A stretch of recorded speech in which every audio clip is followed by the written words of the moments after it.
Écoutez le monde changer. Vous avez entendu le Premier ministre, il va falloir réduire le nombre de convives pour les repas de fête, 6 personnes maximum, sans compter les enfants. Des fêtes en plus petit comité, ça se prépare quand même.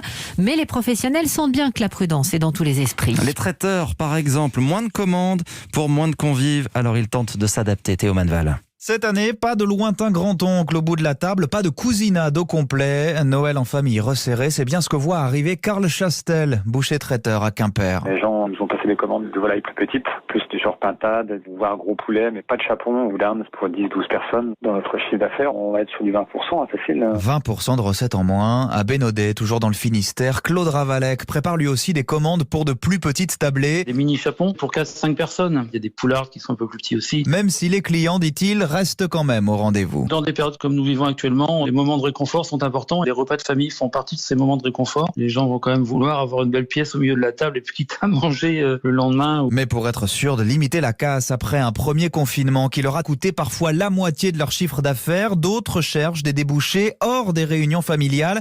C'est le cas de Thierry Legros, traiteur à Chaumont-Porcien dans les Ardennes. J'ai sollicité les communes alentours pour faire des livraisons en plateau repas. Sachant que notre situation était un peu compliquée, il y en a quelques-unes qui ont joué le jeu pour me faire travailler. Il livrera donc des personnes âgées le soir du réveillon, de quoi sortir temporairement ces 2 salariés du chômage partiel.